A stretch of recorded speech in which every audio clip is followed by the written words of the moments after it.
suplemento!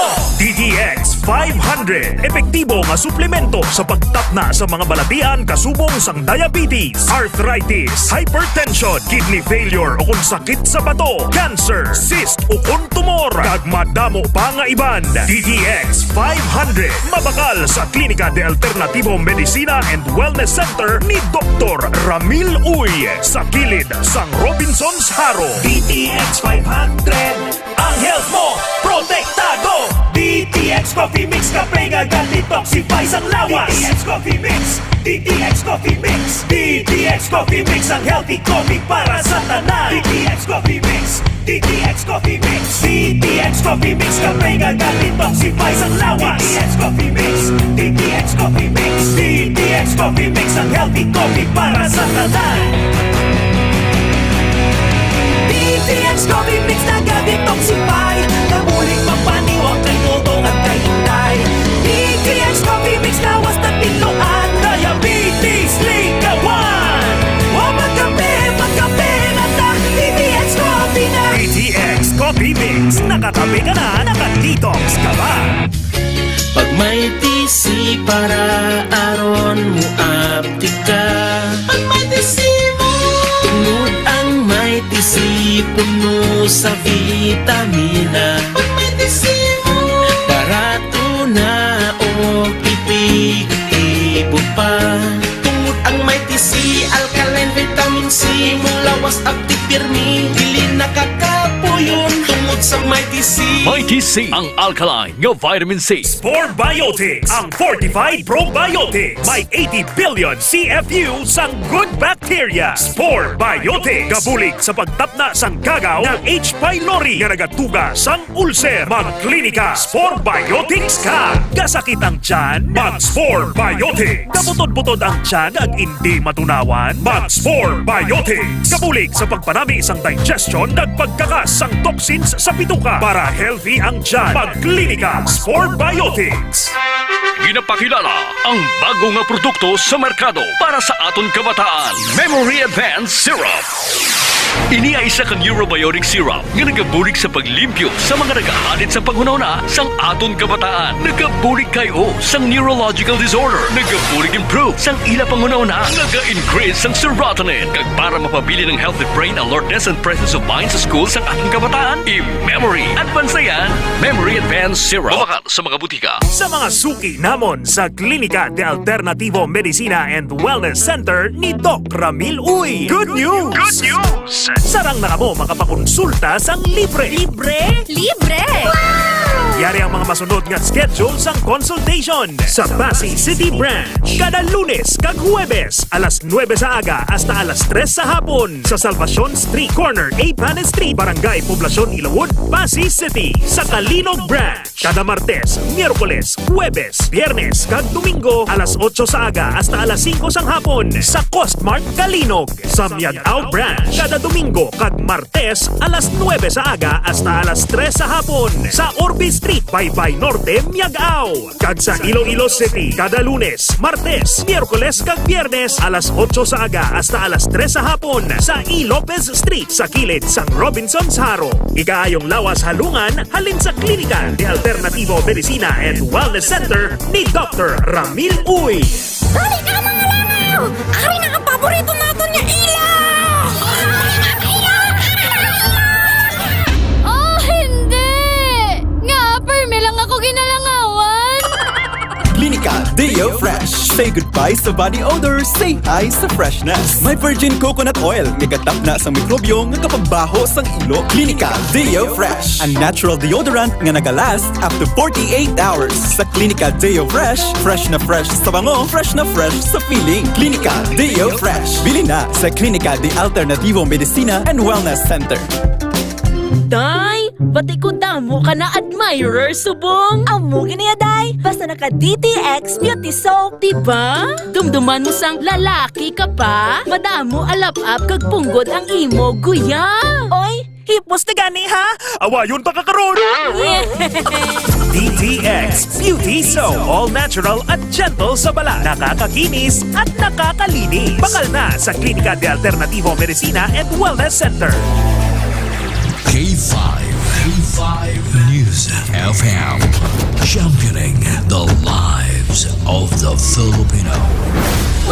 May puso!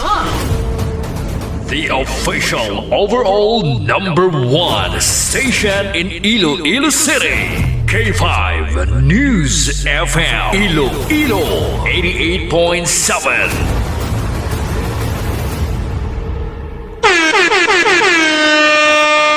Oras sa Pilipinas, oras sa K5 News FM, Iloilo Philippine Standard Time, alas 6:08. Ining oras sa dulo sa isang Klinika Detox Coffee Mix. Nakakapi ka na, nakadetox ka pa.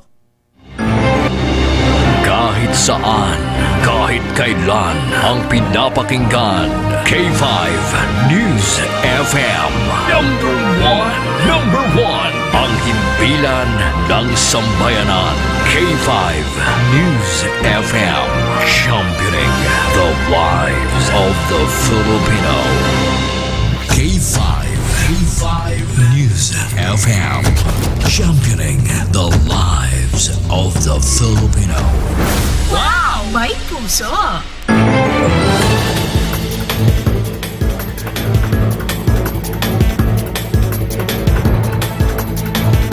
Mayong gabi syudad kag probinsya sang Iloilo. Mayong gabi Western Visayas, mayong gabi Pilipinas. Mayong oras sa bilog nga kalibutan. Welcome sa D3 Bayo Evening Newscast. Miyerkules adlaw, Abril 9, 2025. Mga ka-K5, sarang kita mabatian sa 88.7 sa inyo tagsa ka mga FM dial. Makitaan kag mabatian man kita worldwide, pinaagi sa aton official Facebook page, ang K5 News FM Iloilo 88.7. Kami ang inyo mga tagbalita sa ngalan ni Ka-K5 Sani Punay. Ako naman si Ka-K5 Enrico Tupa Surita Jr. Kag ako naman ang inyo alagad, inisi ka K5 Kim Montaño Caluyo. Kag sa mga headlines sa gidulong sa kaluan sang D3 Bayo na imo sa vitamin D3 kag virgin coconut oil. Sa mga gabalik-balik lang nat ubo kag sipon, magtumar sang D3 Bayo sang Klinika de Alternatibum Medicinal Wellness Center. Kakaron sa aton mga headlines. Sa balita lokal, Police Major Jose Nemias Pamplona, bag-o nga hepe sang Pavia Municipal Police Station. Driver sang wing van nga nakasangit sa vertical clearance sang Ungka flyover, 5 pa lang kaadlaw nga nagatrabaho sa kumpanya. Mga magawd nga jeep kag pribado nga salakyan, pagadakpon sang Traffic Transportation Management Office. Samtang community service, mahimo nga isa sa mga intervention sa anom ka mga menor de edad nga nagpanglamhita sang pinta sa mga imahen sa Station 13 sa Agony Hills sa Banwa sang Alimujan.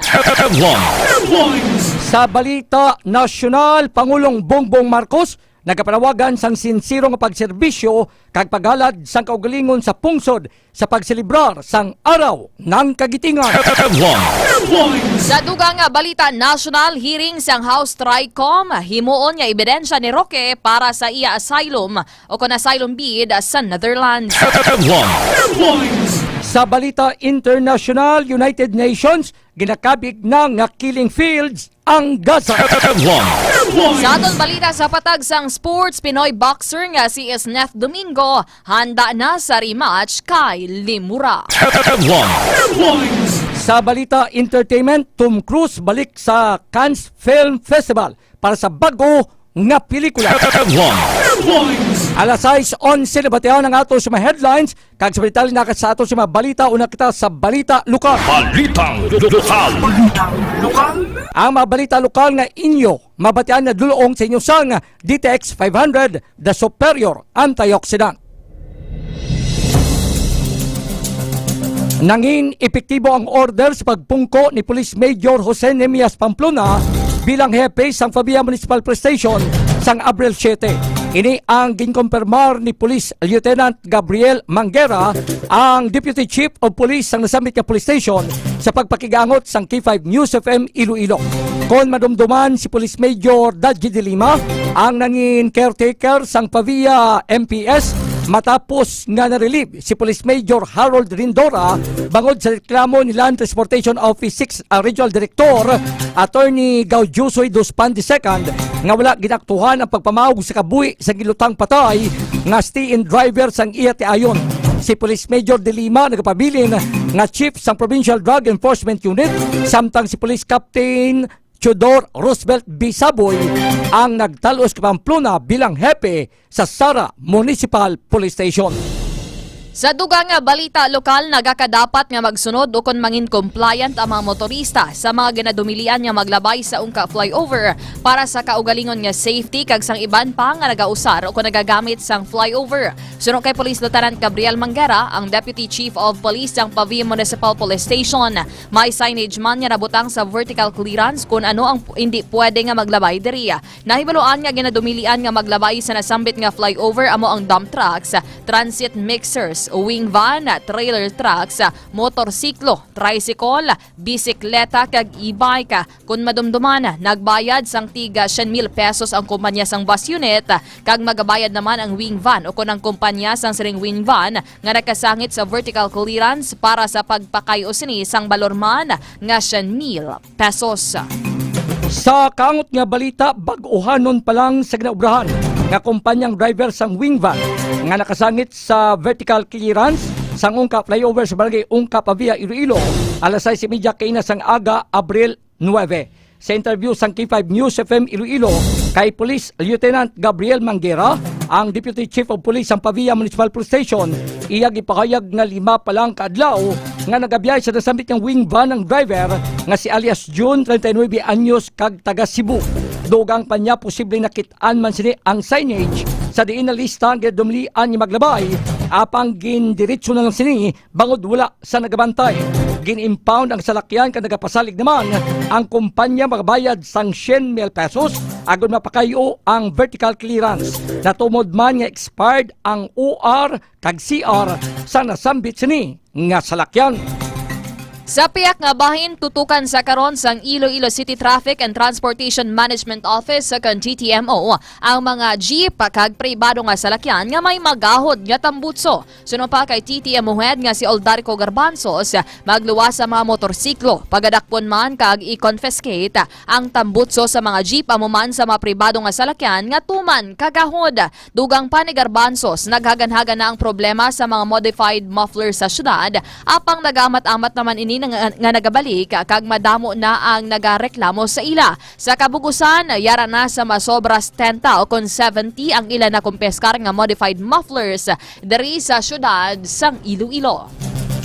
Sa piyak kabahin, nagdangat na sa masobras 10 ang nakumpiskar sang Iloilo City Traffic and Transportation Management Office nga mga modified mufflers o kung magawad ng tambutso sa syudad.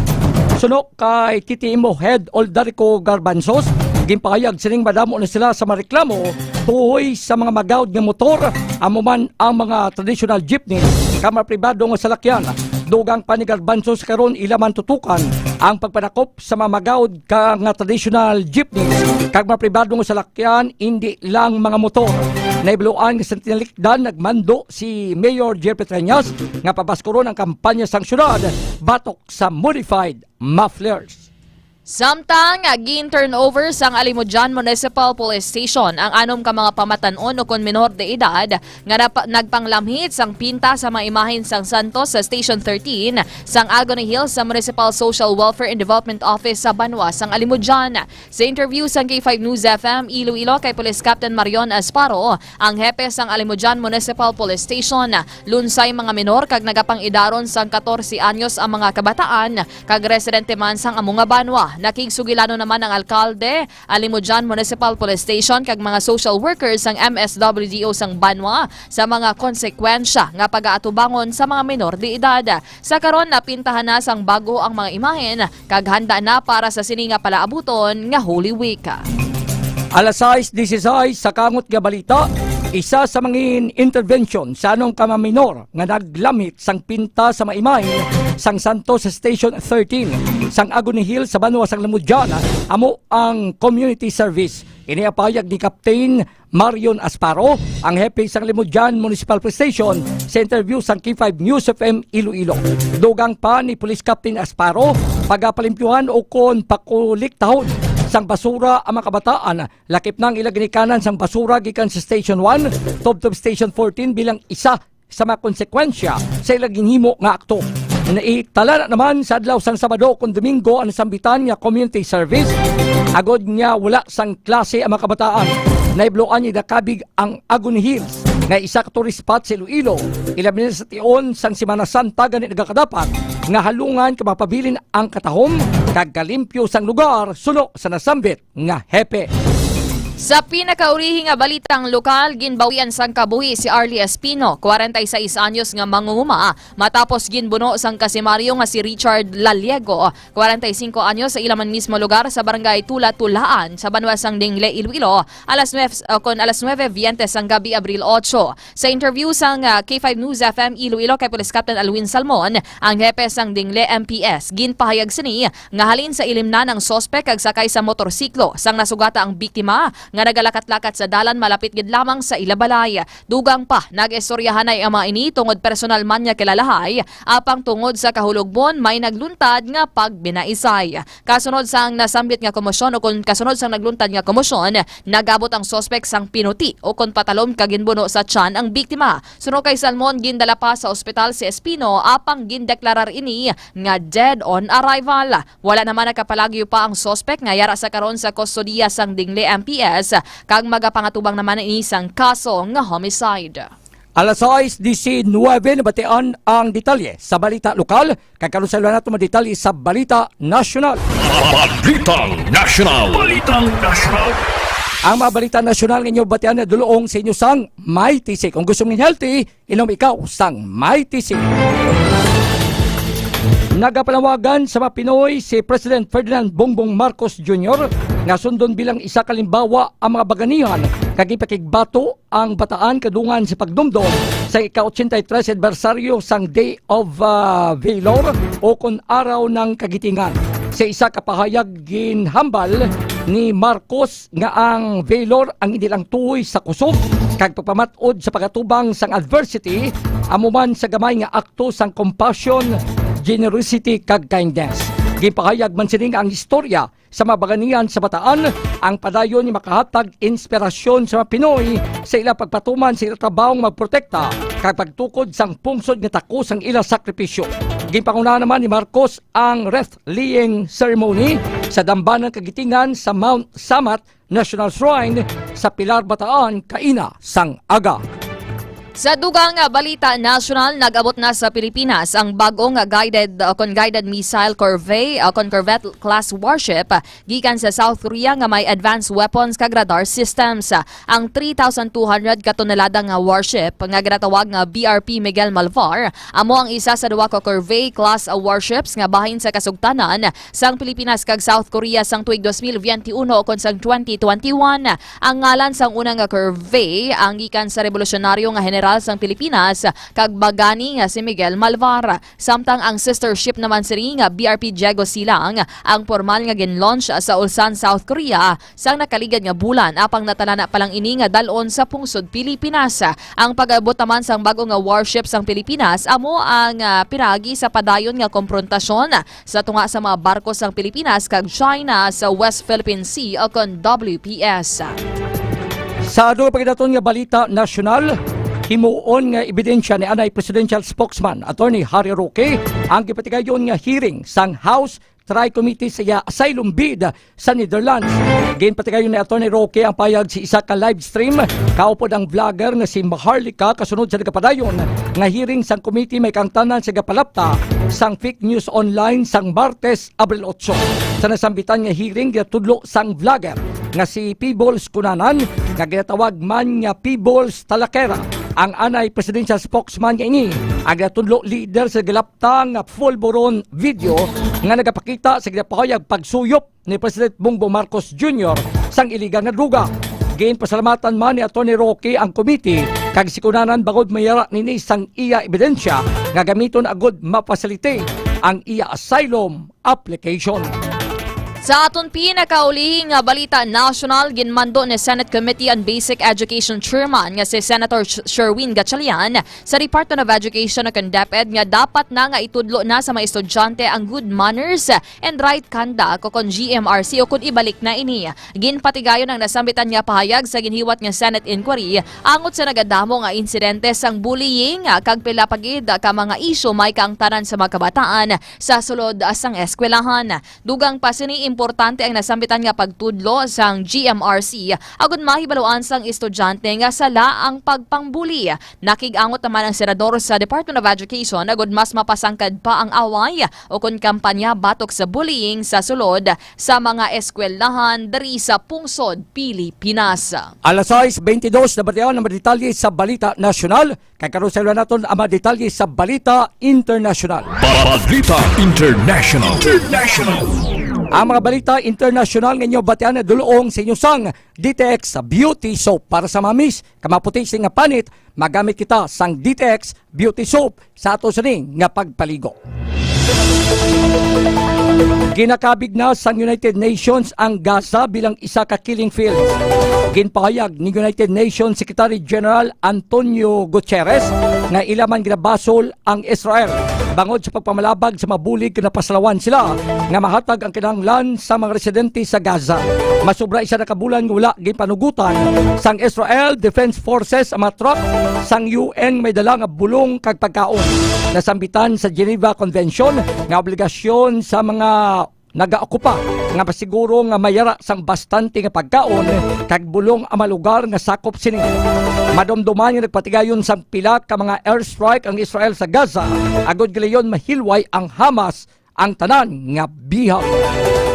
Sa dugang balita sa luwas ng pungsod, magapatong ang United States sang 104% nga taripa sa pila ka mga produkto gikan sa pungsod China. Suro kay White House Press Secretary nga si Caroline Leavitt nga ang tikang ang kasunod sa wala na labot sang China ang deadline kay ginhatag ni US President Donald Trump nga kakson ang ila retaliatory tariff sa United States. Dugang pa sini mayara sang 70 o kon 70 ka mga pungsod ang naganegosyo sa US angot sa taripa. Ginklaro man sini nga si Trump lang ang may desisyon kung kakson o kung buhinan ang mga una nga mga ginpatong nga taripa sa mga pungsod. Matandaan nga madamo na sang pungsod ang na-record nga nagabalo sa pagpatong sang mataas nga taripa sa mga produkto gikan sa iban nga mga pungsod. Alas 6:25 na batian ang detalye sa balita internasyonal. Kagkaroon sa iluwanta detalye sa patagsang sport. Balitang Sports. Ang balita sa patagsang sports ay dulong sa inyong sang Klinika Deo Fresh. Para protektado kita 48 oras against sa ating body odor, magamit sang Klinika Deo Fresh sa aton sining nga mga ilok. Padayon ang paganas ni Smith hard hitter Domingo sa nagilapit nga match ni. Magasambuwa sila sa Tokyo, Japan, Jokiya Limura para sa Oriental kag Pacific Boxing Federation flyweight title sa Mayo 3. Ang 26 anyos nga Sultan Kudarat native nga nakabase na karon sa Cebu. Amo ang hinablos ang kilala nga boxing coach nga si Michael Domingo. Ginakabig man nga rematch ang pagsambuwa sang duwa kasunod sang ila match ang tuig 2022. Sa nasambitan sila nga match, gimpiyerdi sini ang Japanese boxer pagi sa technical knockout sa sulod sang ika-anom sini nga round. Alas 6:26 na batian ang detalye sa balita sa patagsang sports. Kay karon sa detalye sa balita sa patagsang entertainment. Balitang Entertainment. Kag sa ato na balitang showbiz, balik na ang Hollywood star nga si Tom Cruise sa Cannes Film Festival may kaangtanan sa bago sini nga pelikula nga Mission Impossible Final Reckoning 3 ka tuig matapos ang iya pagtambong para sa pelikula nga Top Gun Maverick. Natala na nga ipagwa ang pelikula sa ika-78 nga edisyon sang festival sa maabot ang Mayo 14 bago ang pagpagwa sini sa sinehan sa Mayo 23. Lauman naman nga makitaan sa screening Sunday Cruise direktor nga si Christopher Macquarie kag ang bugos nga cast sa Palace D Festival. Ini ang ikatlong kay gayunan ni Cruz nga magapakita sa Cannes kasunod sa iya pagbisita sang tuig 2022 para sa Top Gun Maverick kung sariin ginatagan ini sang honorary Palme d'Or. Mayong gabi kay Ma'am Novian Bahadi, kay Ma'am Bings PSG, kay Ma'am Norma Danabaldoque, no, kay Sir Romeo Subiri, kay Ma'am Luna Mondido, kay Sir Benny Hermano, kag kay Sir John Rianora, gamay torgid sa ato sa nga pagbalita. Kagamay ito mga K5 ang kabukusan yung pagbalita, nga gindulong sa inyo sang D3 Bayo Evening Newscast. Miyerkules nga adlaw, pitsa 9 sa bulan sa Abril, tuig 2025. Good evening dira sa aton nga mga maukod nga tagpalamati and live viewers sa karon dira kay Mami Immaculate sa distrito sang La Paz.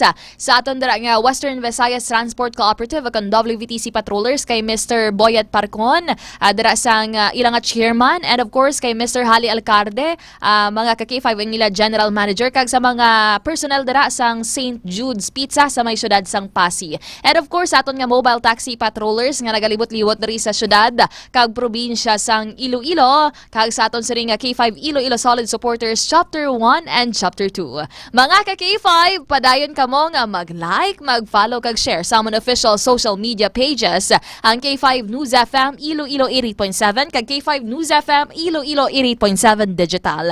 Makitaan kami sa amon nga Facebook page, sa amon nga YouTube channel, and of course sa amon TikTok account. Kami ang inyo mga tagbalita sa ngalan ni Ka-K5 Sanay Punay. Ako naman si Ka-K5 Enrico Tupa Surita Jr. Kag ako naman ang inyo alagad, ini si Ka-K5 Kim Montaño Caluyo. Para sa kampyon nga balita serbisyo publiko kag kalingawan sa Iloilo, number 1 na kita, K5 News FM. K5